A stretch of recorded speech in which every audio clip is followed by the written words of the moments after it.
Banyak orang tanya kenapa saya yang backgroundnya pesantren kok bisa ke sana gitu. Demis karena saya melihat perekonomian dunia itu. Waduh, berat sekali. Iya dong. Nah, maksud saya melihat perekonomian di dunia ini itu kan Amerika itu kan sekarang kan sudah diambil itu dengan Cina gitu kan. Jadi akhirnya saya memilih kayaknya lebih bisa dan mungkin akan lebih bermanfaat sekali gitu bagi kita yang punya alma mater pondok pesantren, tapi kita bisa mengikuti tren dunia gitu.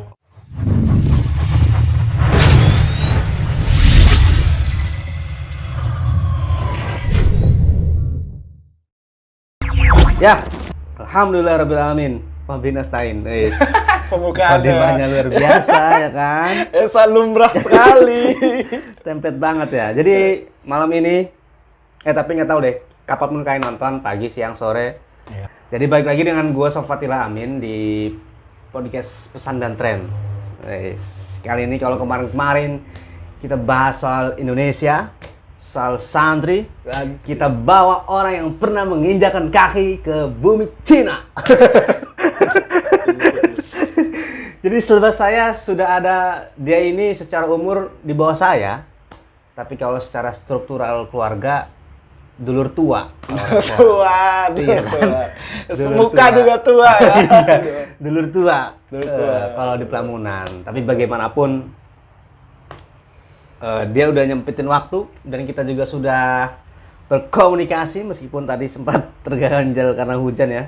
Karena kita belum punya studio yang kedap suara ya kan. Wah, benar. Studio sangat alami nih. Jadi omongan tetangga juga kedenger di sini.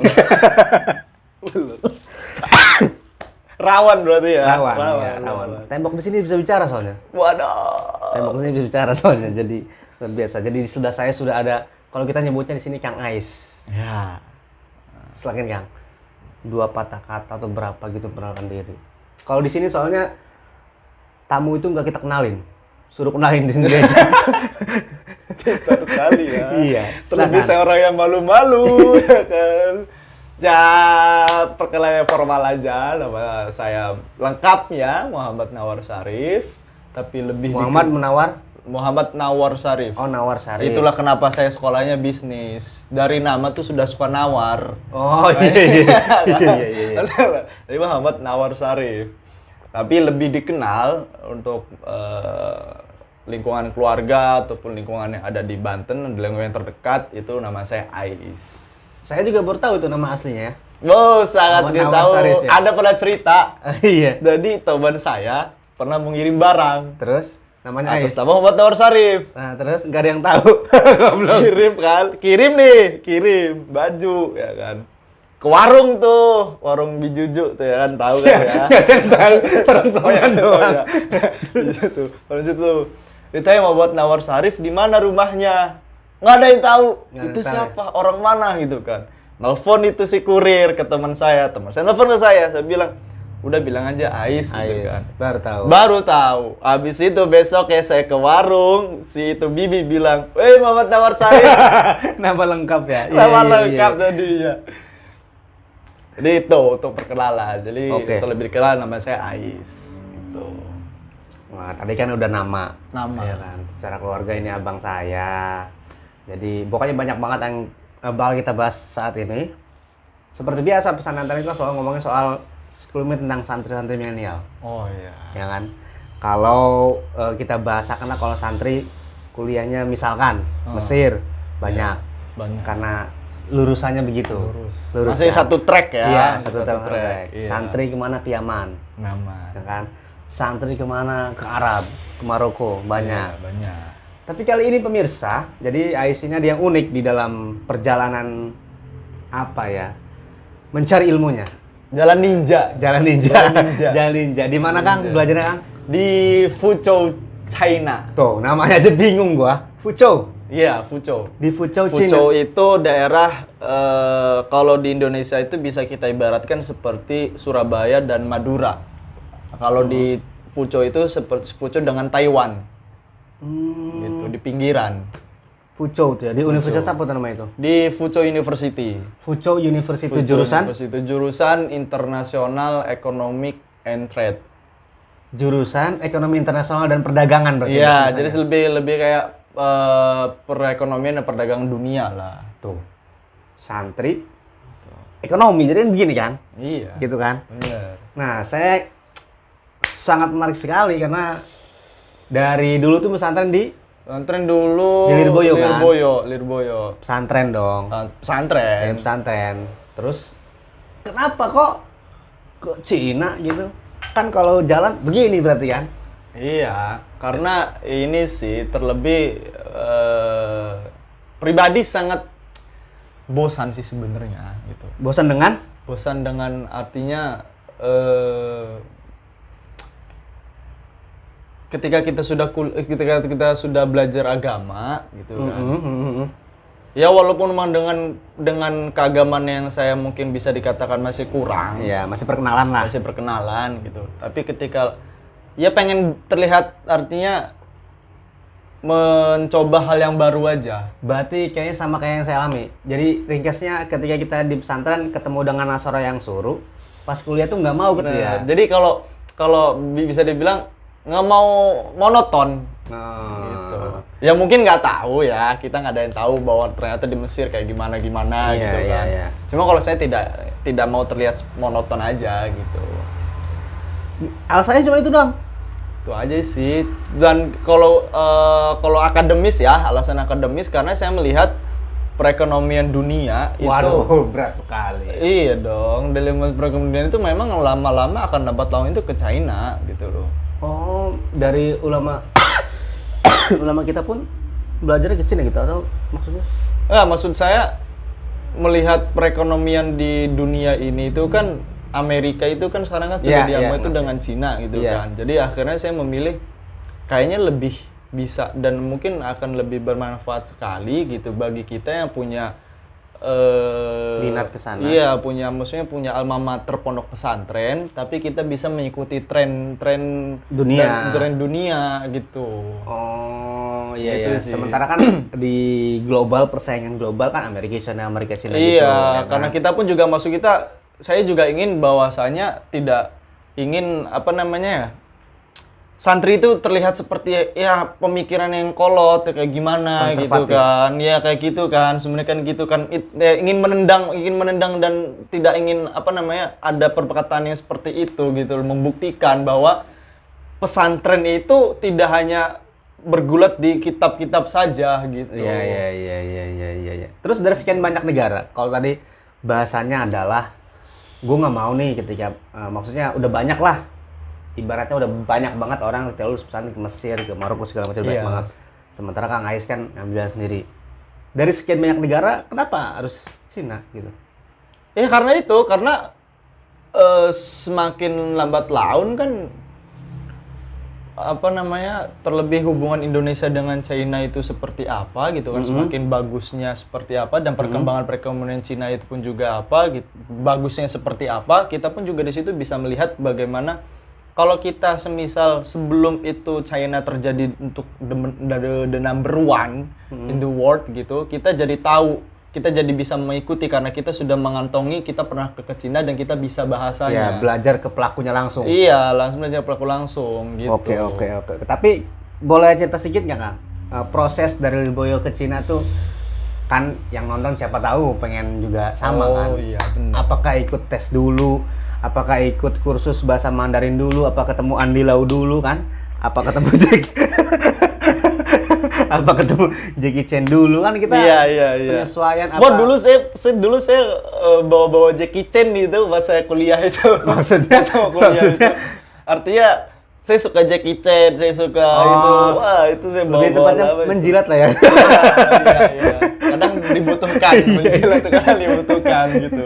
Karena kita bisa tahu itu rasanya apa karena jilat dulu. Iya. Waduh. Berat juga ya mau lompat sini.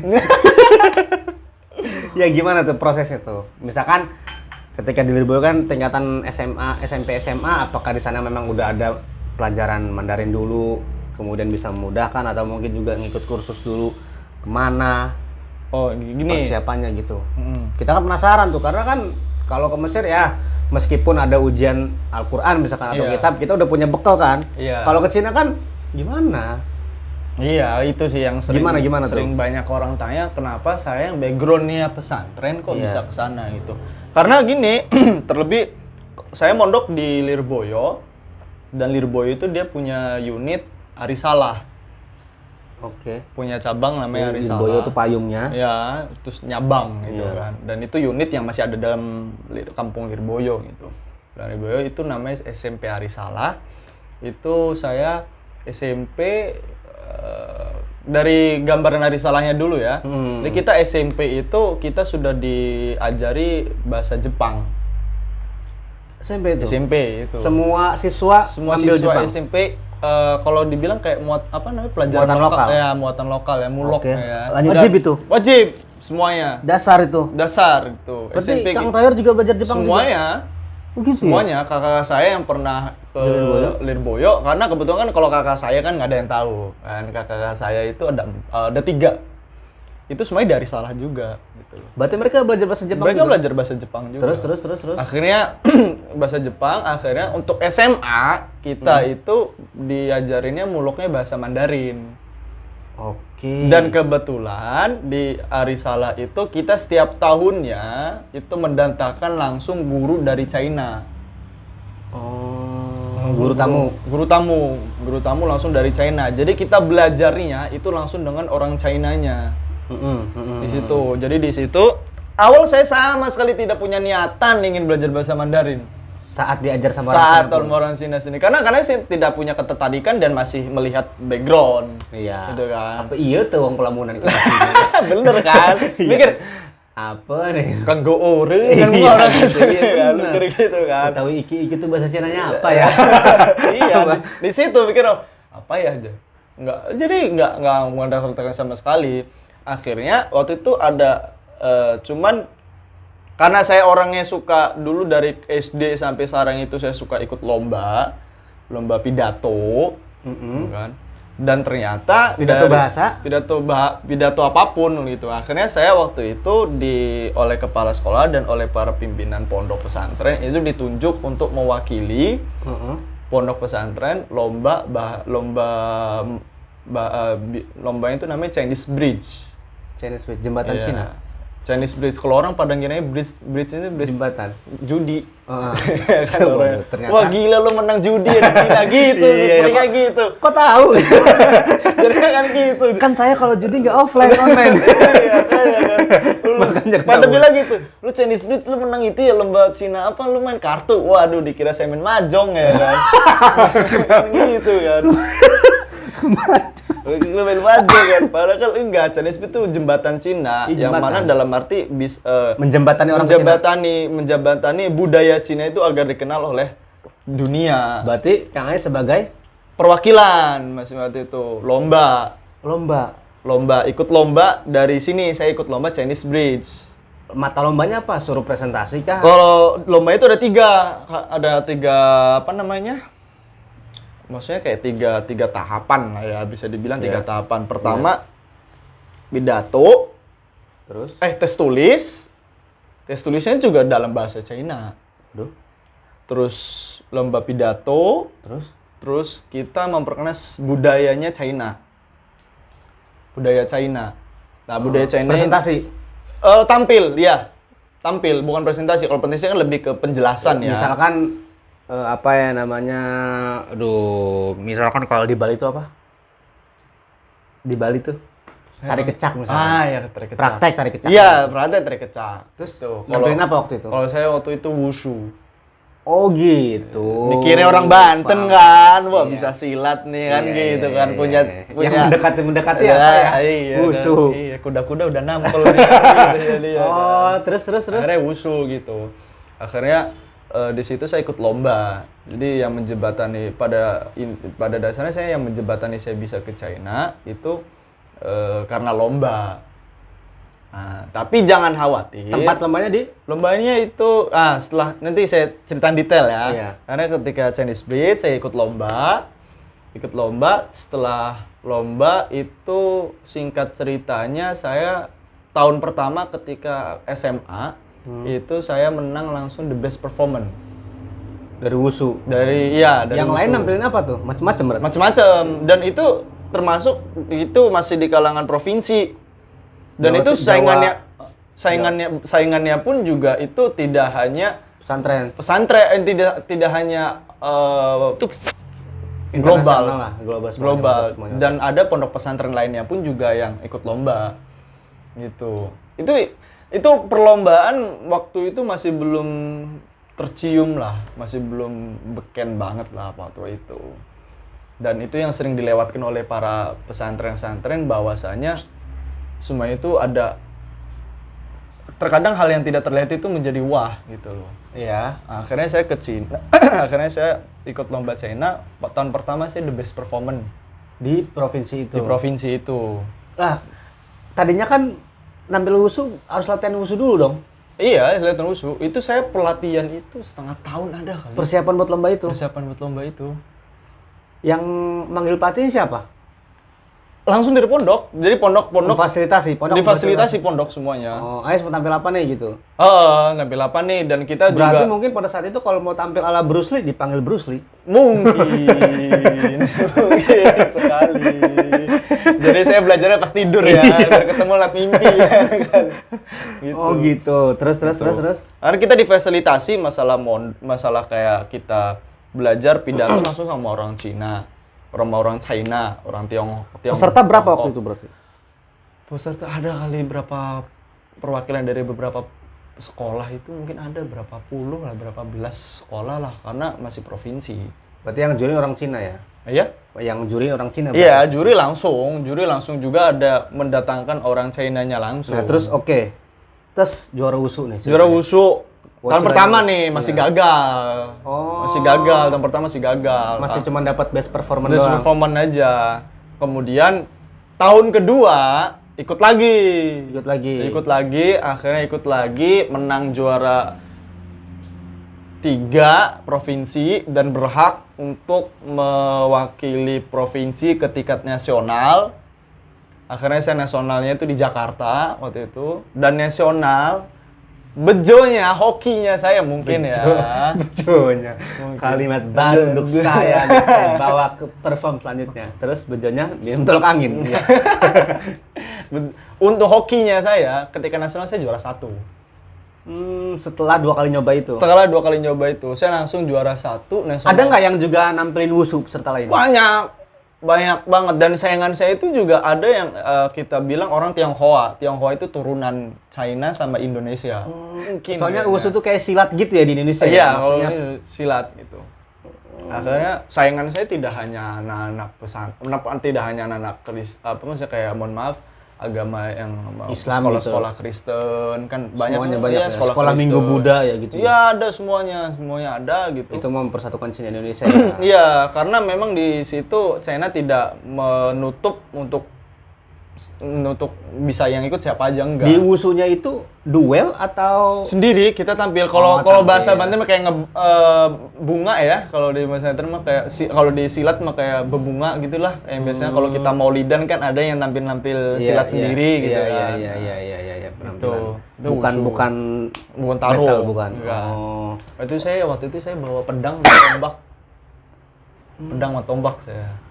Berarti selama 6 bulan tuh latihan wusu buat itu doang. Berarti di pondok di pondok yang belajar wusu apa santri lain boleh ikut Oh, enggak. selama persiapan? Cuma Enggak. sendirian doang. Jadi waktu itu saya cowok 2, cewek 3 kalau nggak salah. Yang ikut lomba itu. Dari yang perwakilan pondok ya. Berarti itu pun pilihan. hitungannya sendiri apa kelompok? Sendiri. Oh, satu-satu. Iya, tetap sendiri. Oke. Ternyata itu hasilnya juara. Setelah juara gimana tuh? Setelah juara 1, akhirnya saya mewakili Indonesia ke tingkat internasional. Bisa gitu ya? Tetap masihlah berlanjut. Jadi ketika saya menang juara 1 nasional, akhirnya saya berhak mewakili Indonesia untuk lomba di tingkat internasional. Di mana? Di Chinanya langsung. Oh. Jadi saya langsung habis itu saya berangkat ke China. Tapi semua ditanggung Fasilitasi semuanya. Karena memang ini lomba yang resmi yang diadakan oleh Kementerian Pendidikan yang China sana. Kerjasama. Indonesia. Karena saya di sana mewakili Indonesia di tingkat internasional, dan di tingkat internasional saya juara 6. Berarti tuh dari seluruh negara pada menampilkan kebudayaan Cina tuh ya? Iya, budaya China. Jadi mulai kayak Tai Chi. Iya, Tai Chi yang gini-gini tuh. Iya, yang slow gitu kan. Tai Chi, yang nari, nyanyi, terus ada yang kayak opera, Beijing opera, khas Cina lah ya. khas Cina lah. Itu di seluruh negara, dan saingan saya waktu itu Thailand, Rusia, Jerman. Tentang kebudayaan Cina. Yang ikut ada 150 negara lah mungkin. Negara tuh. Dan setiap negara. Berarti banyak yang wusu dong pasti, karena wusu kan. Iya, banyak. Iya, banyak yang khusus sambil nyanyi gitu. Wusu sambil nyanyi. Iya, jadi terlihat seperti kayak India gitu kan. Oh. Cuman kayak lebih ke, kalau di Indonesia mah nyanyinya mereka seperti nyinden. Iya, paham. Nah, terus ketika internasional dari situ kepikiran kayaknya gue kuliah di Cina aja ya. Di situ tuh saya mulai tuh tumbuh benih-benih cinta terhadap Cina itu kayak tembok Cina. Wah, dari situ tuh menemukan. Berarti dari situ mulai goblok. Enggak. Oh, takutnya di situ. Akhirnya di situ saya mulai tuh tumbuh tuh benih-benih, saya tertarik dan wah, Cina nih ternyata tidak seperti apa yang mereka pikirkan nih gitu kan. Berarti waktu itu di kota mana? Di Fuzhou juga? Enggak, kalau lomba waktu itu saya di Beijing sama di di Beijing dan Yunnan. Yunnan itu daerah paling bawah, dan itu bisa dibilang tanah kelahirannya Cheng Ho. Oh, Laksamana Cheng Ho. Itu lahirnya dari situ, Yunnan. Nah, itu di situ. Akhirnya di situ banyaklah tawaran-tawaran beasiswa datang. Baik yang di dalam negeri, yang nasional, maupun di luar negeri. Saya banyak tawaran di situ. Terus memutuskan, maksudnya di saat apa memutusin, oh yaudah fix, gue kesina nih? Karena pertama terlebih ambisi saya pengen amat, maksudnya kayak udahlah, sudah. Karena faktor keluarga juga sih menurut saya, kayak karena sudah banyak lah yang ke Timur Tengah. Iya, yang ke Timur Tengah nih gitu kan. Kayaknya butuh warna baru deh di dalam keluarga ini gitu. Kebetulan anak bungsu ya. Beranak bungsu ya iya. Gitu. Akhirnya ya udahlah, saya mending ke China juga gitu. Siapa tahu dengan adanya warna baru ini akan menjadikan sebuah warna yang indah gitu. Ketika dijadikan satu. Itu aja sih. Berarti memang ketika di Arisala memang juga diajari bahasa Mandarin ya? Iya. Jadi bahasa pelajaran wajib gitu ya? Itu wajib, memang wajib. Nah terus wushu nasional, tingkat provinsi, kemudian nasional, kemudian juga setelah itu mulai tertarik. Setelah itu ngambil beasiswa ataukah ngejar atau gimana tuh? Kan itu ibaratnya wushu itu jadi selangkah lagi menuju Cina lah ibaratnya. Iya. Waktu itu saya ketika saya menang di nasional pun sudah banyak tawaran.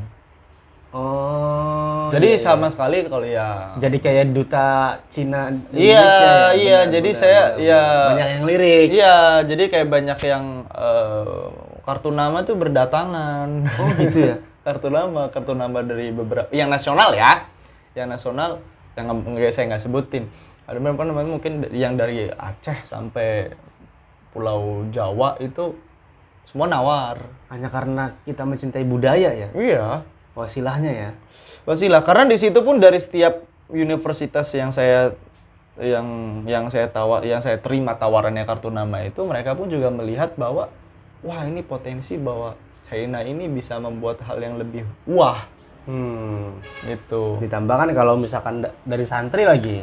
Iya, dan santri lagi. Dan itu akan sangat, dan orang tuh banyak banget bertanya, emang ada ya pondok pesantren mengajarkan bahasa China gitu? Iya, kan? Makanya termasuk saya. Iya, kok ada ya gitu kan? Itu kan yang wah gitu. Iya, jadi siar tersendiri buat jadi Cina siar juga. Tersendiri gitu. Terlebih kita santri itu kan bisa ya dakwah kemana aja lah gitu kan. Masalah pelaksana itu teknis lah ya. Iya. Terlebih kalau saya sukanya anti mainstream. Oh gitu. Anti mainstream. Termasuk ini juga nanti ngebalik. Oke. Singkat cerita, akhirnya dari situ wasilahnya ke Cina nih. Ke China. Kalau alasannya tadi ekonomi, karena ngelihat apa ya namanya? Emang dulunya tertarik ekonomi atau? Kalau di sana berarti ada IPA IPS gitu kan? Iya, enggak, kalau kita IPA. Oh, IPA semua. IPA semua. IPA semua, nggak di IPS ya? Tapi kalau dari pribadi saya lebih suka ke IPS. Tapi karena nggak ada pilihan gitu? Karena nggak ada pilihan kan, semuanya wajib IPA, akhirnya kita mau nggak mau gitu. Oh IPA ya? IPA. Kita IPA, akhirnya ya udah, akhirnya kita karena saya ketertarikan tersendiri juga lebih ke hafalan ya, dan kan sejarah juga IPS kan sejarah geografis dan kemudian ekonomi itu kan lebih ke hafalan, akhirnya saya lebih kayak kayaknya condong gua nih ke sini nih. Iya, gitu daripada kan. rumus-rumus. Daripada rumus kan gitu kan, kita ngitungin pohon jatuh kayak gimana kan, susah gravitasi, kan. Iya kan. apel. Oke. Gitu. Singkat cerita, terimalah sebuah tawaran beasiswa yang datang kepada saya gitu. Jadi akhirnya waktu itu saya bingung. Emang dari awal udah mantap ekonomi ya? Nggak, maksudnya kan? Awalnya gini saya dibuat bingung karena ada tawaran nih di Yaman, mau di Yaman atau di Yaman atau di China. Emang nih protokolnya ngerti tapi nggak ada sedotannya nih, waduh. Terus. Akhirnya di situ banyak tawaran gitu kan, dibuat bingung saya awalnya. Cuman ya saya mantep lah ke Cina. Nggak, maksudnya ekonominya itu loh. Karena gini, kalau waktu itu saya mikir sih apakah bahasa apakah ekonomi. Iya, karena kan teman saya ada kan yang kenal situ juga kan, dia ngambil bahasa Cina ya. Kalau bahasa belum tentu bisa menyentuh ke masalah perekonomian. Iyalah, kan dia cuma budaya bahasa doang, ekonomi. Tapi kalau perekonomian pasti bahasa nyentuh gitu. Ya kan, karena gimana kita mau paham kalau kita nggak ngerti bahasanya. Iya gitu. Jadi akhirnya saya milih ekonomi. Ekonomi itu ya. Berarti jurusan Economic and Trade.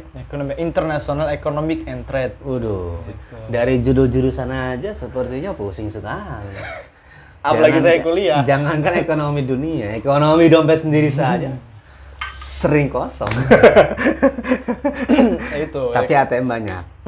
Banyak. Ya ATM kan. ATM. Iya. Nggak tahu uang siapa, terserah. Oke. Berangkatlah seorang Ais ke Cina. Adaptasinya, Kang. Adaptasi gimana tuh? Apakah di sana tetap di depan? Kalau di sana berarti tinggalnya kita di asrama. Di asrama. Apakah di asrama masih bisa pakai kaos putih sambil pakai sarung gitu? Nah, ini kelebihannya untuk para santri. Tuh kan. Ini nih kelebihannya. Kan kalau saya kan kalau kita di depan rumah kan sarung, kaos putih ya kan, Kang ya. Ini nih rokok. Iya. Ini nih kelebihannya. Kalau sambil jemur padi kan. Wah, padi. Jadi ini nih kelebihannya anak-anak para santri. Apa? Itu adaptasinya cepet. Lah, karena gini, pesantren itu kan mengajarkan kita dari banyak banget pelajaran kehidupan ya yang kita dapat dari pesantren gitu kan. Yang nggak tertulis. Yang nggak tertulis gitu dan banyak sekali gitu kan. Jadi ketika kita contohnya makan mie pakai air putih kan. Nah kan beda gitu. Pernah nggak? Di kom itu tuh ngopi pakai cibuk. Iya. Kan mungkin hanya santri yang pernah gitu kan. Udapnya pakai itu kan jemuran kan. Iya kan. Jangan bocor kan. Itu rahasia internet santri. Iya gitu kan. Terus ayo udah, titik adaptasi di mana tuh? Di mana? Saya nggak. Artinya di situ karena kita sudah jiwanya santri gitu kan. Ketika kita mendapatkan suatu hal yang baru, itu sudah biasa gitu. Contoh kalau yang dialamin. Mungkin kalau saya adaptasinya hanya cuaca sih. Oh. Hanya cuaca. Karena kalau di sana cuacanya? Cuaca di sana 4 ya? 4, cuaca di sana 4. Jadi musim dingin, musim panas, semi, sama gugur. Dingin sama panas saya hatam. Iya, semi sama gugur. Gugur gimana? Itu champion apa gimana? Gugur itu jadi yang ini daun-daun berguguran. Nah, kayak gitu. Itu tuh dingin apa gimana sih? Kalau ini saya mewakili pemirsa ya, bukan saya yang nanya. Sebenarnya gini sih, kalau menurut saya kalau gugur semi sama gugur itu cuacanya itu lebih sama seperti Indonesia. Tropis gitu ya? Iya, tropis. Gitu. Yang membedakan itu hanya musim panas sama musim dingin. Kalau panas mungkin tuh kita bisa sampai di derajat 35, 40 itu kita nyentuh. 40? Iya. Jadi kayak lagi kita panas dingin ya? 40 mah? Dan itu beda panasnya. Beda panasnya. Kayak ngeliat mantan jalan lagi apa gimana? Wah, bener juga sih. Kalau itu kayak kebakar itu panas. Kalau saya gitu. sih nggak ngeliat tapi dilihat biasanya. Waduh, apaan sih? Aduh, nggak kena. Jadi akhirnya panas itu beda. Wah, airnya panas 2 kali, mukanya merah berarti ngeliat mantan beneran. Wah, terus. Panasnya beda. Kalau di kita kan panas hanya mungkin nyengat ya, cuma nyengat doang gitu. Iya, bikin bureng. Kalau di sana kita panas sekaligus lembab. Berarti nggak busik gitu ya? Enggak, karena biasanya itu gini. Enggak, busik. Busik is when your skin to be white like this. Bener nggak bahasa Inggris saya? Pokoknya putih kalau gini-gini nih. Jadi kita putih beneran. Jadi kita orang Indonesia nih, orang Indonesia itu kalau hidup di luar negeri itu udah kayak bunglon. Ketika musim panas kita hitam, ya kan? Ketika musim dingin kita putih lagi. Oh gitu. Gitu jadi gitu. Bedanya itu aja sih, panas aja gitu. Panas sama dingin gitu. Dan kebetulan alhamdulillahnya waktu itu kalau di tempat saya itu Fuzhou lebih seperti cuacanya itu lebih seperti Indonesia. Gitu Lebih ya? Indonesia. Jadi adaptasinya lumayan cepet lah. Salju. Saya nggak ada. Oh. Kalau di bagian China itu bagian selatan nggak kena salju. Gitu ya? Tapi pas sekali musim dinginnya, bawaannya itu cuaca berkembang biak. Udin petot. Udah dingin pengen Gitu cuacanya. Saya nyuri joknya siapa itu ya? Saya ngopi pasti itu pas saya sumberin. Cuaca pengen berkembang biak gitu kan. Membelah diri. Iya, amuba jadi ya kan. Cuaca reproduksi ya? Nah, cuaca reproduksi. Waduh, bahasanya. Iya. Kita dingin, jadi walaupun kita nggak kena salju itu paling rendah itu saya pernah di 1 derajat tuh pernah. 1 derajat? 1 derajat. Gila, 1 derajat loh. Derajat itu wah, itu saya selama musim dingin itu hanya di kamar. Di kamar dong. Tapi nggak sakit nggak? Enggak. Musim dingin itu di kamar ya itu hanya pakai heater, pakai pemanas itu aja. Oke, tadi baik lagi ke ini Kang, santri muda beradaptasi. Mudah beradaptasi, akhirnya saya kalau saya termasuknya cepat adaptasinya karena dari segala sisi kehidupan makan nggak masalah gitu kan. Kalau makan nggak masalah gitu kan, kita santri makan hal-hal kayak makan yang jajanan kadaluarsa saja kita tetap makan ya nggak kadaluarsa sih, yang besok kadaluarsa sorenya kita makan. Lah gitu ya kan tetap dimakan kan. Iya, injury time lah. Ya, injury time gitu kan. Iya. Itu makan. Jadi adaptasi cepet lah kalau saya santri. Emang gitu ya? Soalnya saya pernah Kang, Oh. Dan nggak mules. Berarti Kang Es lebih tragis. Itu sih. Saya nggak pernah makan kadaluarsa. Iya. Itu sih bukan adaptasi sih Kang, lebih tepatnya sih nggak punya duit. Enggak. Ini dikat aja deh. Nggak apa-apa. Jadi santri itu adaptasi menurut saya cepat banget gitu karena dan di situ pun banyak banget ternyata santri-santri juga yang dari Jawa Timur, yang Jawa Tengah, bahkan yang dari Banten dan dari Jawa Barat itu juga banyak banget santri yang juga ternyata mondok juga dan ternyata kuliah juga di China. Oke, itu kan dari adaptasi dari survive ya, dari bertahan hidup. Kalau dari gaya hidup, kayak misalkan di sana zuhur sama jam 12. Apa kalau di Malaysia kan lebih cepat tuh, lebih lambat. Kita sejam lebih cepat. Berarti zuhur jam 11? Enggak, zuhur jam 1 berarti. Oh, lebih lambat berarti ya? Lebih ya. Maksudnya kita lebih cepat di sini jam 10, di sana jam 11. Jam 11. Itu. Kalau pola hidup kayak itu mungkin itu sih agak sedikit yang kan jurusan ekonomi berarti kan nggak mayoritas Islam semua dong pasti kan? Pasti di sana minoritas. Terus gimana tuh? Apakah cerita-cerita yang suka orang-orang cerita kalau kita nonton di film kan, kadang-kadang ada yang sholat sampai di gereja gitu kan, sampai kalau mau sholat tuh nyari tempat parkiran kosong dulu, apa nyari tempat di bawah tangga kan saya suka baca-baca referensi. Kalau itu benar, kalau itu benar. Dalam arti kita ibadah itu untuk tempat sendiri ya. Kalau kita kan di pom bensin ada musola gitu. Oh iya, di umum ada. Kalau di Indonesia ya. Iya. Kalau Cina kalau Cina memang terkadang kalau misalnya kita lagi ada di tempat yang dimana itu tidak ada tempat ibadah, Terus yang kemana? muslim ya. Itu kita ya seadanya. Seadanya gitu. Jadi yang penting bisa jaga pinter-pinter cari tempat lah gitu kan. Terlebih kita kan juga minoritas gitu kan. Takutnya mereka berkira seperti apa kan kita juga tidak ada yang tahu karena image-nya itu yang mereka belum tahu, tapi Islamophobia itu gitu. Itu aja sih. Cuman menurut saya sebagian besar informasi yang tersebar itu kalau ke China menurut saya tidak sih. Tidak, karena saya kan orangnya suka traveling juga ya. Itu setiap kota di China itu ada masjid. Satu kota itu ada masjid. Minimal satu. Satu kota itu ya. Minimal satu. Di Beijing, Ada Beijing kotak ada. amalnya nggak? Ada juga. Jadi setiap kota di Beijing itu ada 4. Di Ada Beijing ada 3 atau ada di Hangzhou itu ada 2. Itu dan masjidnya besar-besar. Bisa di searching Masjid Hangzhou itu besar. Tulisan Arabnya gimana tuh ya? Hangzhou. Ya mungkin nggak tahu sih. Pegonnya Saya nggak itu tahu. nanya-nanya receh sekali ya. Kalau untuk bahasa Kang, otomatis kan gini. Kalau tadi mundur ke belakang dikit, SMP SMA dapat lah dasar-dasar Iya. Mandarin segala macem gitu kan. Nah untuk adaptasi kuliah, apakah ada pembekalan dulu? Kan Kita pembekalan dulu kita setahun iya, biasanya iya, 6 bulan iya, cuma iya. tok untuk belajar Iya, bahasa. kita belajar bahasa dulu. Kita belajar Nggak bahasa langsung dulu. kuliah? Nggak langsung kuliah. Ada yang langsung kuliah, cuman bahasa pengantarnya English. Buset.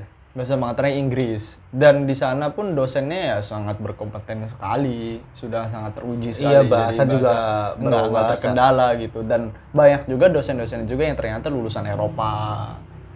Berarti sebelum masuk sana ada persiapan dulu ya? Jadi kita ada persiapan. Saya waktu itu persiapan 2 tahun. Buset, bahasa doang? Bahasa. Karena memang perekonomian. Belum masuk semester tuh, belum. Karena tahun. ekonomi gitu. Karena ekonomi kalau udah ngomongin masalah bisnis itu bahasa dengan yang kita pelajari dalam bahasa nih ya, jurusan bahasa. Istilah-istilah beda semua. Ya, pasti istilah-istilah udah tersendiri gitu loh. Dan ada standarisasinya juga untuk bahasa China gitu. Kalau di Inggris ada TOEFL. Kalau China dia ada HSK. HSK. Tapi tes TOEFL juga nggak? Waktu itu enggak sih. Enggak ya, enggak Saya ya. HSK. HSK. HSK. Waduh. Waduh, apa nih? Oh enggak, ini alarm. Alarm nih. Karena tadi saya udah mau ini sih. Tahajud. Wah, telepon ini dosen. Oh, takutnya si Jinping nelpon. Tahu nggak tahu si Jinping kan? Wah, sebut ceritain Kang. Presiden. Tahu saya, si Jinping kan ya? Iya, si Yes. Jinping. Udah tahu namanya doang. Nggak tahu apa-apa, tahu namanya doang. Nanti kita Itu sih, jadi untuk bahasa tuh. Nah, bahasa. saya dengar juga katanya kalau bahasa Mandarin nih beda nada beda arti katanya. benar beda. Saya bingung tuh, bro. Jadi beda nada beda arti. Karena kita nadanya ada 4. Tuh. Jadi kalau nasi goreng itu mungkin artinya minta nasi goreng. Tapi kalau nasi goreng, buang tuh nasi. Contoh gitu bisa, kan. Tapi kalau bisa. nasi goreng, nasi gorengnya udah bau gitu kan. contoh. Kayak gitu. Iya. Buset, Iya, kita beda nada itu beda arti. Tuh. Terus Beda nada, boy. beda nada itu beda arti. Terus kadang itu kalau sama tulisan tapi nadanya beda, itu pun juga beda artinya. Lah kan tulisan gak ada nadanya, Om. Enggak, kita juga maksudnya kayak ada beberapa yang kita nih gitu kan, kayak misal katakan mbak ma gitu, tulisan nih sama nih ma gitu kan, ma gitu, itu ada tulisan nadanya itu beda. Kalau ma datar sendiri, Waduh. itu artinya pertanyaan, apakah gitu kan, Bahasa Arab ya? apakah, gitu. Terus. Kalau ma gitu bilang itu bisa jadi kuda. Kenapa? Terus ada lagi nggak? Yang dari ma itu nada lain apa nada lain? Ma. Ma bisa jadi malah jadi kayak ke mamah gitu. Oh, berarti kalau nanya apakah mama kuda? Wah, bingung tuh mama. itu sih beda arti. Pantas 2 tahun ya. Pantas 2 tahun ya. Tahun terlebih saya jurusannya bisnis. Jadi butuh bener-bener skill bahasa yang mumpuni. Dan gitu. hafalan juga pasti dong. Pasti. Itu pun saya udah belajar bahasa 2 tahun itu pun ketika masuk kuliah itu juga masih bingung, masih gelagapan. Iya ya. Gitu. Oke. Jadi tapi kalau Kang Ais bisa garisin ini ya, maksudnya nandain, santri tuh, adaptasi santri tuh yang paling enak tuh selain tadi katakanlah kalau kita bahasakan tuh terbiasa hidup di camping pun kita bisa gitu kan gitu. Iya. Terus kalau di Cina apanya tuh? Emang suka itu juga makan mie diremes juga begitu? Iya, jadi maksudnya kita itu orang santri itu adaptasinya cepat itu karena perbandingannya itu banyak banget teman-teman saya yang bukan santri itu lama sekali, mulai dari pola kehidupan, kebiasaan gitu. Kalau kita kan sudah terbiasa, mungkin katakan tertekan gitu kan. Iya, tidur di atas lemari bisa gitu. Iya, kemudian kita dibangunin harus on time kayak gitu kan. Jadi menurut saya terlebih China gitu yang sangat-sangat menghargai waktu gitu kan. Dan kita sudah dilatih dari pas pondok pesantren waktu ngaji jam segini harus bangun. Nah gitu. Jadi kita jadi sudah terbiasa gitu. Kalau menurut saya sih gitu adaptasinya cepet banget santri gitu. Salah satu poin pentingnya gitu loh. Itu aja. Oke. Berarti ke Cina tahun 2016. Buset, berarti 2017-2018 itu belajar bahasa tok itu. Bahasa aja. Saya mikirin biayanya gimana. Oh, kalau saya beasiswa. Saya beasiswa. Gimana caranya saya? Beasiswa gini, bisa bisa di-apply lewat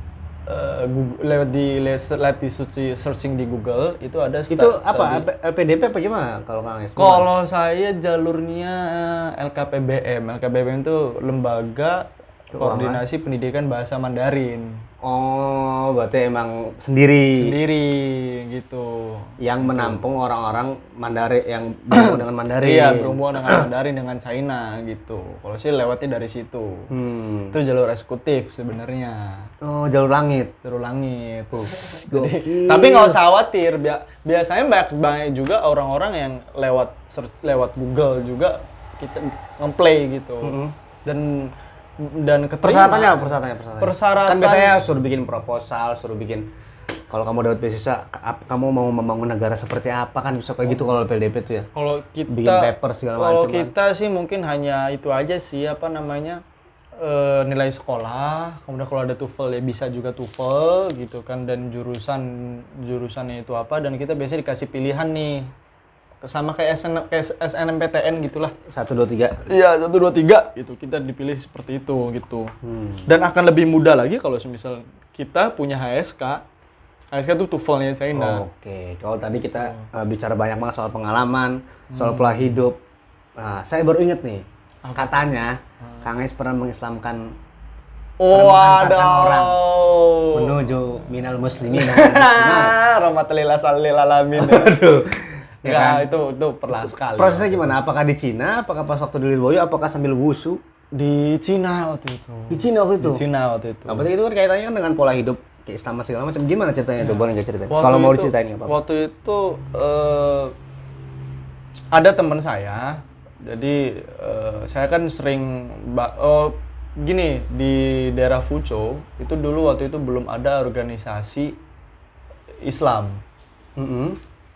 Dan terlebih waktu itu yang pesantren itu cuman ada 3 dan itu teman-teman saya.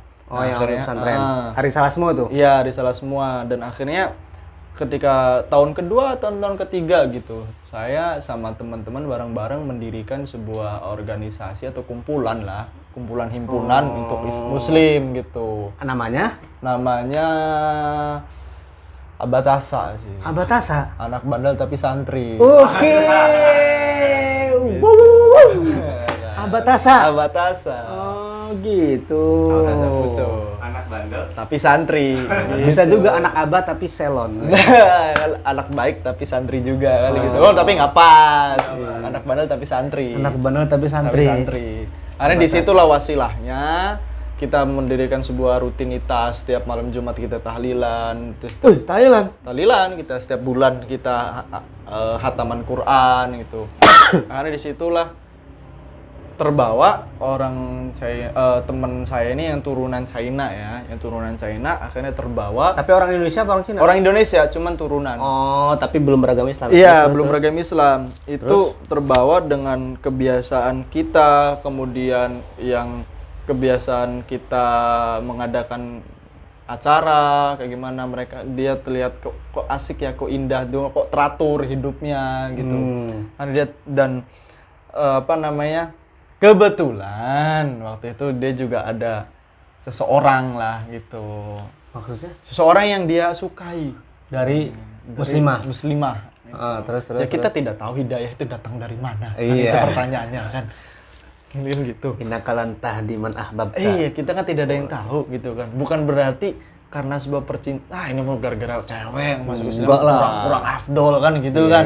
Yang hidayah kan ada Justru yang siapa tahu dari situ. Iya kan.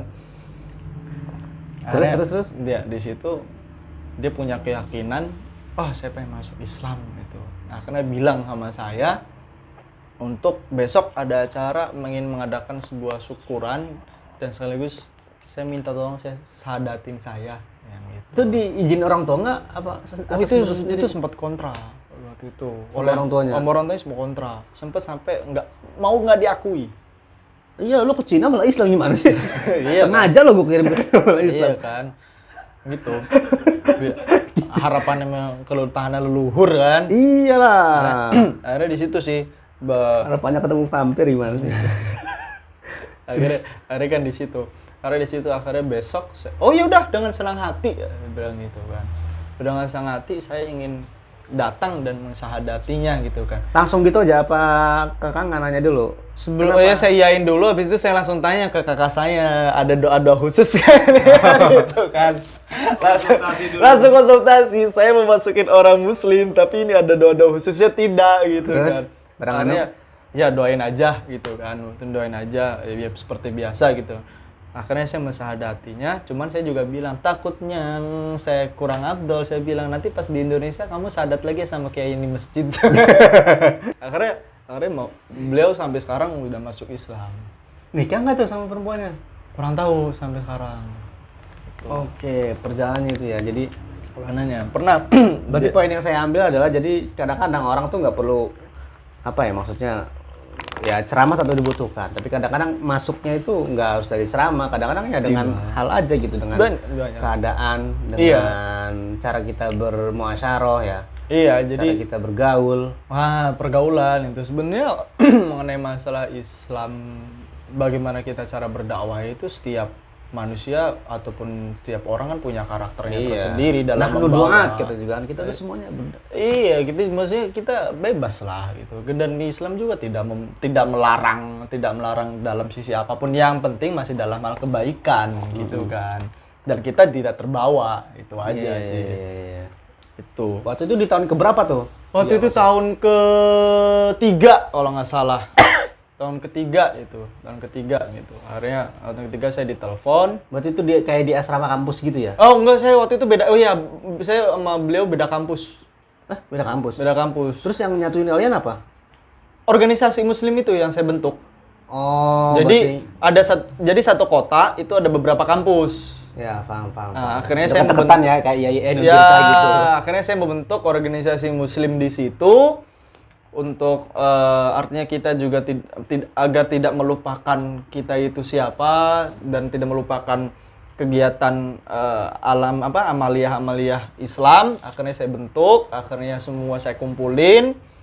Di situ kita ada kegiatan amaliyah yang biasa kita lakukan di pondok pesantren, tahlilan, hataman Quran. Jabur ada dong, jabur? Jabur pasti ada. Jaburnya apa kalau mau tahu? Kalau Anda yang belum tahu jabur adalah makanan yang disediakan untuk setelah selesai acara. Bisa jadi kalau di sini bakwan ya kan, bisa jadi di sini apa tuh namanya tuh buras ya kan. Yang lebih enak lagi bisa jadi nasi kuning ya kan. Kalau di Cina apa tuh? Kalau waktu jaburnya? itu gini, kalau waktu itu kita mengakalinya gini. Kalau minuman mungkin naicha. Naicha itu Apa lagi naicha? Naicha itu Sejenis bajigur. ya es kalau dibilang kayak es tarik apa? Teh tarik. Bukan susu es apa teh susu tarik. Teh tarik. Teh tarik ya, mungkin kayak seperti itu kalau di sini ya. Iya, kayak teh tarik gitu. Cuman ada ya kayak teh tarik lah mungkin ya. Teh tarik lah gitu. Kopi Naicha. susu gitu? Apa teh susu? Teh tarik susu mau bilang susu tarik gimana ya? Cuma kalau di situnya sih naicha itu susu, Ca itu? cantik. Cha itu teh. Oh, teh susu berarti. Teh susu. Cuman di caranya itu seperti teh tarik. Tarik gitu. Gitu. Jaburnya itu makanannya? Makanannya agar kita tidak lupa dengan budaya kita dan Indonesia. Apa? Akhirnya kita masak bakwan. Ada terigu di sana? Ada dong terigu. Anda kira di Indonesia terigu dari mana? Oh iya, mie ya. Iya, kadang kita bikin agar Siapa tahu suasananya Indonesia. tetap Indonesia. Akhirnya kita kadang bakwan. Tapi Pisang goreng. sambelnya sambal kacang. Nggak ada kacang ya? Kita biasanya bawa sih. Bawa sambal Sinti ya? Iya, bener sih. Kenapa gue bongkar ya? Kenapa iklan? Jadi kita kadang kalau nggak kita ngulek sendiri sambel gitu. Jadi walaupun di Cina tapi kita tidak mau Tetep dong. Tetep dong. Judulnya akan ngebahas jabur ala Cina. Iya, suasana Indonesia gitu kan. Jaburnya itu ya? Jabur Cina. Oh, dan ternyata makan Indonesia di Cina banyak sekali yang suka. Oh. Dan yang suka orang Indonesia juga? Orang Cina. Orang Cina. Karena kita karena di sana sering mengadakan kultur festival, masakan Indonesia itu selalu juara. Oh. Apa? Masakan apa? Tumpeng. Tumpeng itu kita menang. Dari segi arsitekturnya itu Iya, bentuknya bagus, ya? bentuk Aneh ya? aneh, tapi dirasa kok enak kan gitu. Nasi kok segitiga ya? Nasi kok gunung gitu kan, kok muncung gitu kan. Bener. Kalau tapi saya malas tuh kalau ada nasi tumpeng kalau acara ulang tahun segala macam. Kalau yang terakhir nggak dapet dagingnya soalnya habis sama VIP kan. Telur tuh habis. Saya Makanya kan orang ngantri biasa. pertama. Saya kan orang biasa nih kan dan datang tinggal nasi kuning doang. Kadang-kadang lalapnya. Iya. Memang VIP nih makan daging orang-orang biasa. Ya gitu. Kalau mengenai Mas Aci. Tapi ngomong soal pergaulan, katanya Kang Es juga tidak termasuk orang yang tidak membatasi apa ya, dalam artian tidak membatasi, oh gue cuman pengen main sama santai doang. Tidak alergi dengan. Iya, tidak alergi gitu. Gimana tuh?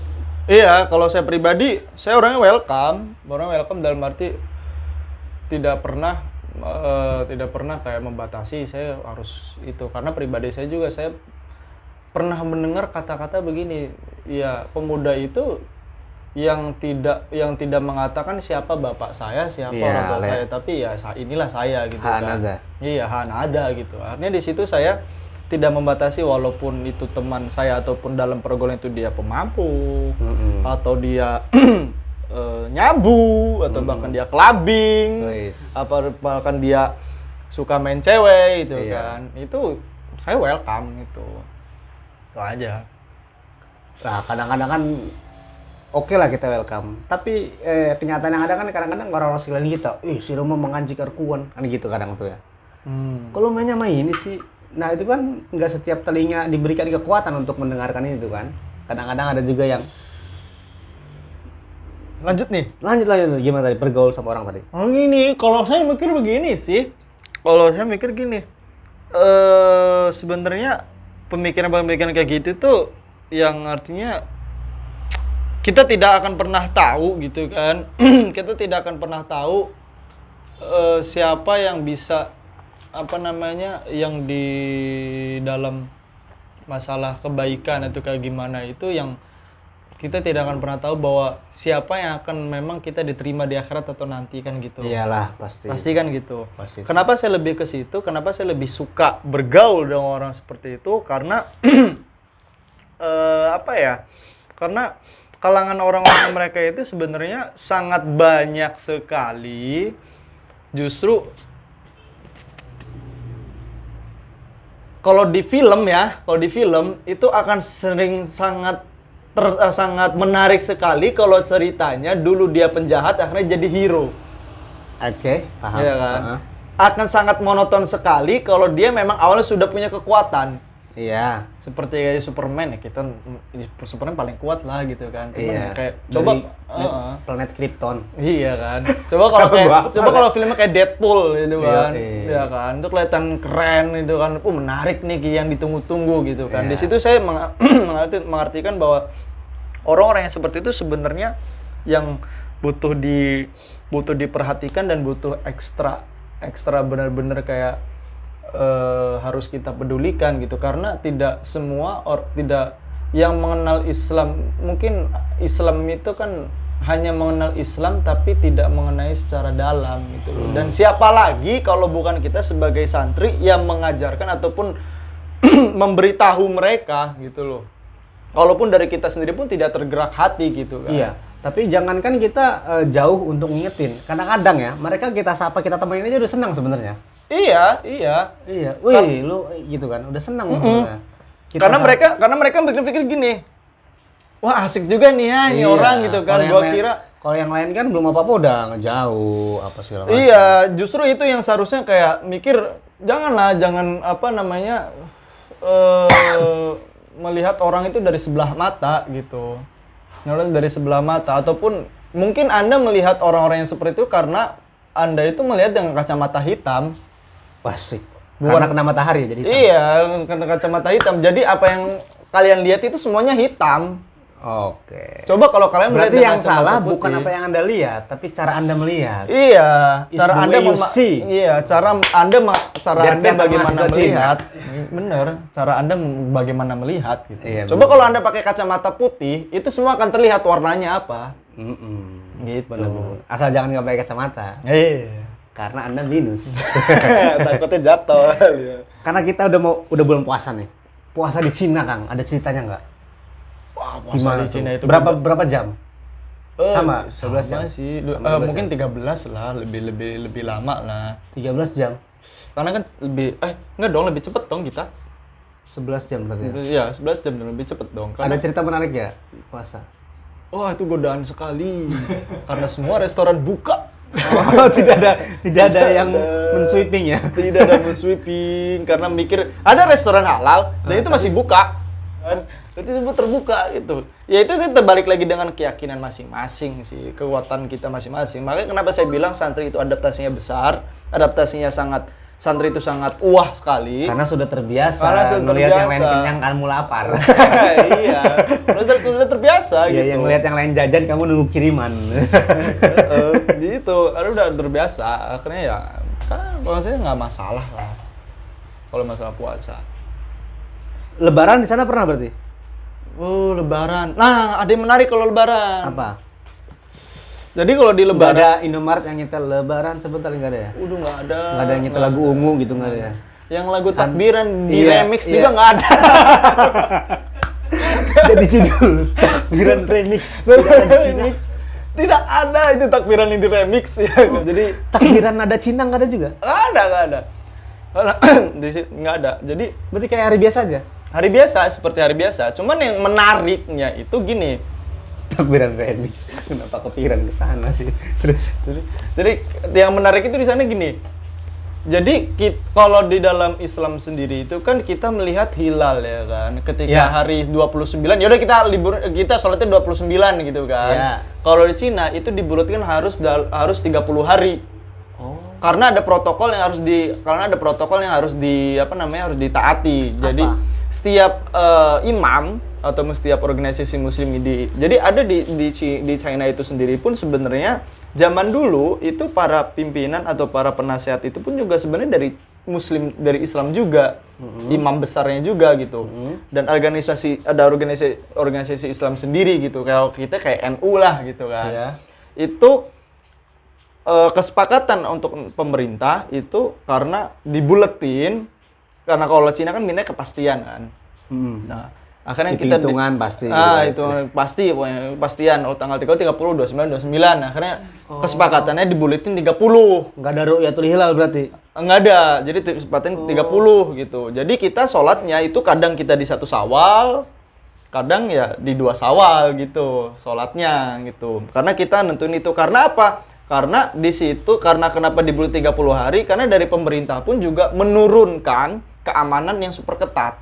Oh, spesial dari spesial. Itu. Jadi persiapannya harus nggak boleh mendadak ya? Iya, jadi persiapannya pun, ketatnya pun juga bukan berarti Islam yang diawasi, tidak. Justru kenapa mereka menurunkan sampai pernah waktu itu yang ngejaga tuh sampai ngeluarin tentara yang bawa tank. Tank yang jaga. Karena bukan takut Muslim itu teroris karena ada begitu, tidak. Justru itu menjauhi bahaya-bahaya yang akan menyebabkan sebuah permasalahan, menimbulkan sebuah korban gitu. Karena waktu itu kan memang terlebih untuk sekarang kan ISIS gitu kan. Akhirnya itu melindungi, lebihnya ke melindungi masyarakat gitu. Akhirnya yang Islam, yang Islam gitu. Membuat lebih nyaman dan lebih tenang dalam beribadah. Akhirnya itu. Kadang kan kalau media kan bilangnya kan, wah dijaga tank karena ini teroris nih, minoritas kayak gini gitu. Sebenarnya tidak, itu justru melindungi melindungi yang minoritas itu. Melindungi agar tidak terjadi hal-hal yang tidak diinginkan. Kupat ada kupat, sana kupat. Wah, ada. Nggak ada. Terus apa? Lebarannya ngapain dong? Kambing. Oh. Kambing, karena di sana sate kambingnya enak. Sate kambingnya. Suku Uighur yang jual. Suku Uighur. Uighur itu yang kemarin masalah itu, yang kemarin di media ribut-ribut itu Muslim Uighur. Nah, Muslim Uighur itu modelnya kalau kita seperti Madura. Di mana-mana pasti ada dia. Dan jualannya pun sate dan roti. Lah Madura lah itu mah. Iya kan, kayak Madura kan, versi Maduranya Indonesia itu Uighur. Madura di sini juga kan ini sate sama roti. Cuman rotinya pakai bubur kacang hijau. Iya. Bubur kacang hijau Madura itu, tahu nggak? Dan sekarang pun warung semuanya Madura. Iya, warung semuanya. Iya, jadi kita mau ke warung jauh juga ke Madura. Iya. Gitu ya. Jadi nggak ada pengalaman maris Lebaran di sana. Mungkin ya sama lah seperti Indonesia gitu, kita salaman, kita biasa lah gitu. Cuman itu aja sih yang kayak keamanannya, itu aja sih yang sering salah orang pahami karena Muslim cuma, padahal itu sakingnya untuk melindungi kita akan dari bahaya yang tidak diinginkan. Soalnya tiba-tiba membunuh diri kan, kita nggak ada yang tahu kalau nggak ada yang melindungi gitu loh. Iya benar. Kan gitu. Justru pas Lebaran kadang tuh banyak banget orang-orang China yang tidak beragama itu pun juga pada datang ikut makan-makan, ikut kita foto-foto. Jadi ramah mereka itu juga. Bukan berarti gitu kan. Gitu kan. Enak bener nih sambil orang. Oke, tadi masalah adaptasi udah, masalah proses beasiswa udah, masalah puasa udah. Sekarang Kang, ketika corona. Tahun kemarin kan masih di Cina dong berarti. Corona. Oh, pas udah pulang ya waktu itu ya. Enggak, waktu itu jadi 3 hari. Udah, corona udah di Cina udah booming pas 3 hari itu. Bisa judul nih, kesaksian orang yang di Cina saat corona mana ada. Itu kita pas 3 hari booming tuh. Awalnya kan kita nggak percaya kan. Kayak berapa jauh sama Wuhan? Kalau 1000 kilo lah. Oh, jauh. Jauh sih di Surabaya ya. Jawa Timur ya? Di Surabaya lah. Terus gimana? Itu di situ kita langsung diblokade itu sama pemerintah. Maksudnya blokade? Nggak boleh keluar ngapain? kemana-mana, orang luar nggak bisa masuk. Kalau kita kan, itu kebetulan pas musim dingin lagi. Kita kan kalau musim dingin kita mahasiswa kadang kayak males keluar makan, jadi kita go food terus kan. Kayak bener ya hidupnya. Iya, soalnya murah bos. Murah ya? Murah. Dan banyak kuponnya, boy, murah banget. Tapi kan biasanya yang dapat kupon itu yang emang ada uangnya juga itu sih. Pusing bener juga.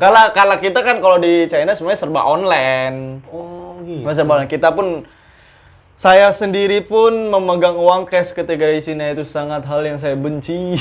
Oh, karena nggak bisa dipakai juga. Enggak. Kadang-kadang warung pun juga kalau dikasih uang cash bilang, kamu bisa nggak sih bayar pakai barcode? Oh gitu. Gitu. Udah cashless di sana ya? Iya, udah itu banget. Tuh. Akhirnya, dan itu pun yang kurir GoFood-nya pun udah nggak bisa masuk. Dan ketepaan Imlek, semua restoran tutup. Terus gimana tuh cara bertahan hidup? Nah, akhirnya kita kalau nggak kita masak, ya kan?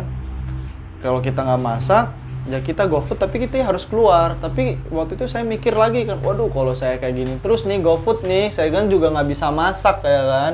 Kalau saya tiap hari GoFood, sebelum ngambil makanan saya udah kena corona dulu kan bahaya. Soalnya kan asrama sama gerbang asrama itu jauhnya dari sini sampai ke Keramat mungkin. Buset. Tanah Cina luas bener ya? Oh, itu Dari sini- UI kan mungkin kan. Dari sini sampai Keramat jadiin satu asrama doang? Asrama, itu gedung asrama. Itu kalau di sini sudah berapa kakak yang jadi korban? Jadi saya mikir daripada saya sebelum makan saya udah corona dulu, akhirnya akhirnya saya cuma bertahan waktu itu cuma sehari 2 hari aja. Akhirnya saya langsung pulang, memutuskan pulang. Oh, sebelum di blok. Sebelum di blok bener-bener di blok parah itu, dan waktu itu ada kabar penerbangan ditutup. Mau Terus gimana? ditutup.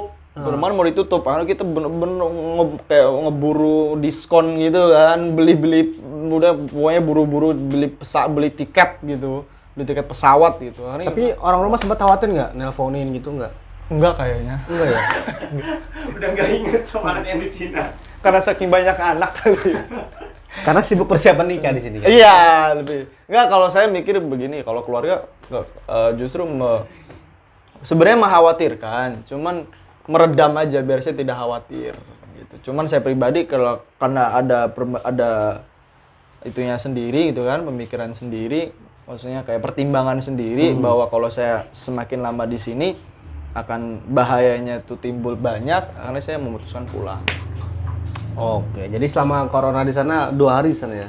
Iya, 3 hari lah, 3 hari itu. Sejak saat itu belum pulang lagi kan sekarang ya? Belum pulang Apa emang lagi. belum boleh apa gimana? Belum boleh.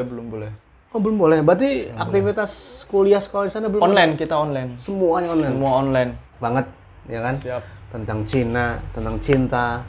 Ya, cinta negara, cinta agama maksudnya. Iya, benar. Kalau yang cinta yang ono, Berat. Mas. jangan di sini. Terus Kang, terakhir nih, pesan-pesan buat yang nonton, kan pasti mungkin satu dari sekian banyak yang nonton, aduh gue juga pengen ke Cina nih gitu kan. Masukannya, sarannya, persyaratannya apa aja yang harus disiapin, apa mentalnya kah, apa dari sekarang mungkin bisa searching di Google keywordnya apa, itu kan, apa tuh? Pertama kalau mau kuliah ke Cina ya mungkin bisa searching di Google study in China, itu di situ ada regulasi itu banyak banget gitu kan. Itu untuk mau kuliah ke China atau enggak, terlebih sekarang ini sih NU udah bekerja sama sih untuk Cina ya? dengan China gitu. Terlebih Ada beasiswanya ya? Iya, terlebih di China sendiri kita sekarang udah punya ada PCI NU Tiongkok. Iya, yang ngedenger. Ada PCI NU Tiongkok. Jadi itu kalau untuk yang pesantren itu untuk yang itu udah nggak hal yang susah gitu. Iya. Udah gampang banget, semua bisa dicari gitu.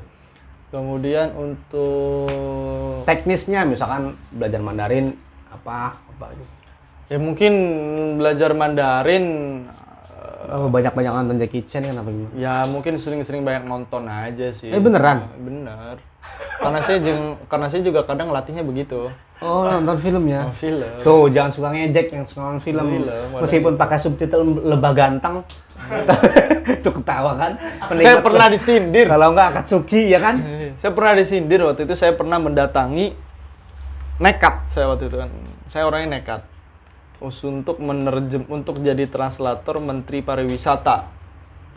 Sini, Menpar sini. Iya, tapi di China. Heeh. Waktu itu ngomongin masalah Bali, potensi Indonesia lah. Iya, jadi Menteri Pariwisata Indonesia ngomong bahasa Indonesia Saya menerjemahi ke bahasa Cina, biar pihak sana paham. Iya, Terus di situ saya dapat sebuah pelajaran sampai saya dibilang sama orang China-nya itu bilang gini, kamu coba deh sering-sering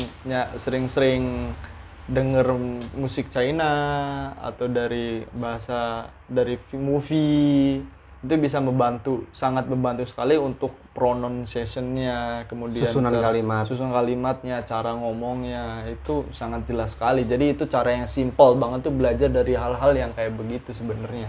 Oh gitu. Gitu. Karena banyak banget sekarang yang orang belajar bahasa yang kudu kursus nih, kudu kayak gini nih, padahal ada cara yang lebih gratis. Gitu. Cuma hanya butuh kuota aja gitu. Nggak gratis juga berarti. Ya minim budget lah gitu, minim budget lah gitu. Halus sekali itu hitungan. Minim budget. Terus selain itu Kang apa?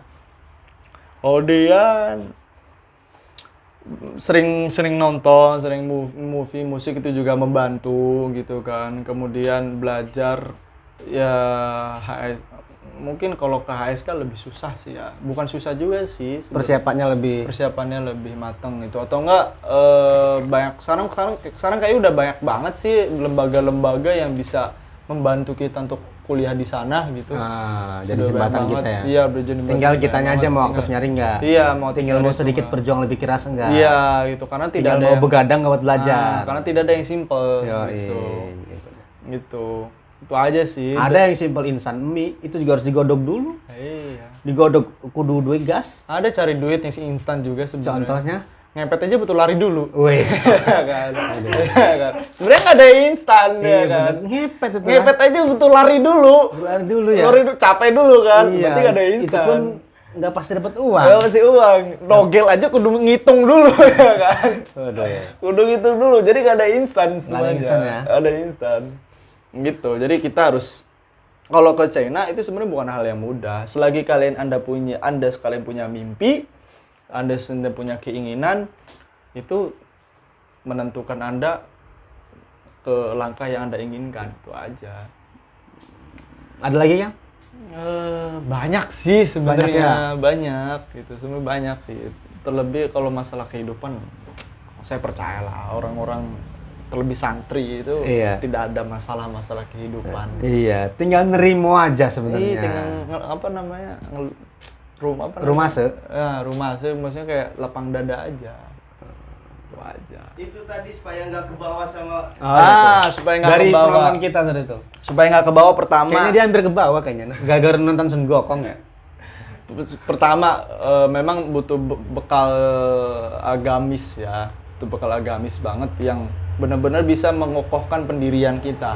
Oke, pondasinya harus kuat. Pondasi harus kuat. Kemudian pondasi harus kuat, terlebih pergaulan yang dimana China itu bebas. Tapi jenis kelamin ada 2 kan di sana? Ada juga, ada.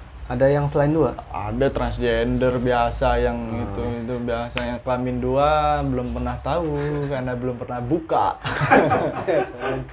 Biasanya gitu ngaku depan umum. Gitu. Jadi terlebih itu pergaulan bebas gitu kan. Oh iya, tapi ada informasi ini yang sering dibelok-belokkan nih ya. Apa? Kita mahasiswa Indonesia atau mahasiswa luar itu tidak pernah dipaksa untuk belajar pelajaran yang mata kuliahnya komunis. Oh, karena yang tersebar di luar itu mahasiswa Indonesia dipaksa untuk belajar tentang komunis. Padahal enggak, kita nggak wajib. Tapi ada? Ada, tapi itu hanya untuk lokal. Apa tuh? Kekomunismean apa nama mata kuliahnya? Lebih ke itu sih metode pemikiran kayak Karl Marx gitu sih. Kalau kita pakai PPKN lagi. Itu kita nggak pernah gitu. Nah, itu kalau pertama pondasi, pondasi, kedua jangan gampang terpengaruh sih, dan maksudnya kayak jaga diri baik-baik aja. Itu sih. Itu aja sih mungkin ya. Oke.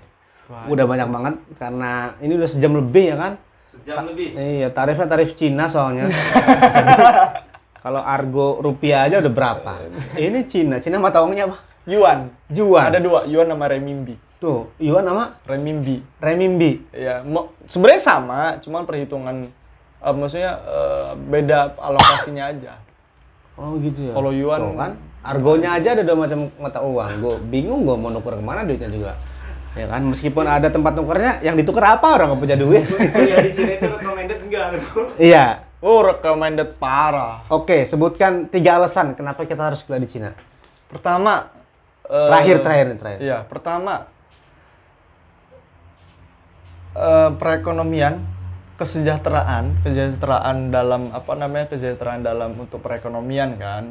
Kita nggak mungkin kalau kita nggak mungkin mau hidup susah. Iya. Jadi karena semakin banyaknya perkembangan zaman itu semakin berubah dan sekarang Cina tetap mengejar untuk menjadi top one in the world gitu. Itu kalian harus benar-benar kalau kalian kuliah di Cina itu pasti sangat terbantu sekali untuk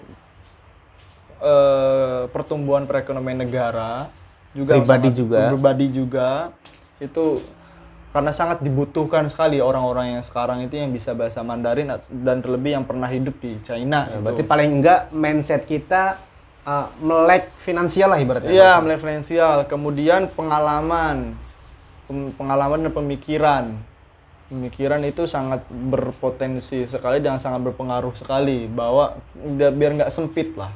Udah sih kayaknya 2 aja cukup. 2 cukup ya? Oke, sudah lama sekali kita ngobrol-ngobrol sini. Sebenarnya nggak cukup sih. Kayaknya kita harus... Nggak cukup, soalnya saya juga kayaknya lebih terlihat kaku. Iya, kayaknya pengen lagi ya. Nanti gampang episode selanjutnya ya. Iya, nggak apa-apa. Jadi itu aja dari di podcast Pesan dan Tren, ya kan. Apapun yang kita bicarain di sini tentu tidak semata-mata atau tidak ada sama saya maksud menggurui, tapi hanya sharing pengalaman.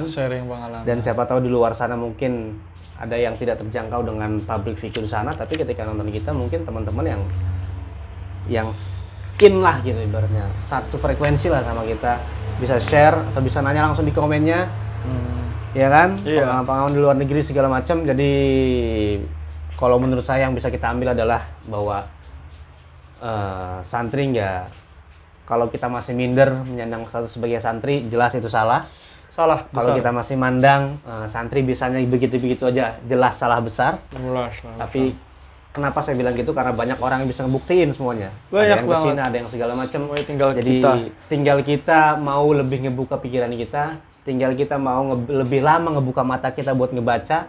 Banyak hal yang harus kita pelajari di luar sana. Dan satu lagi, jangan pernah menyanyiakan waktu yang sudah diberikan Allah Subhanahu wa taala. Oke, gue Sobat Ilamin, Muhammad Nawar Sarif. Cai Cien.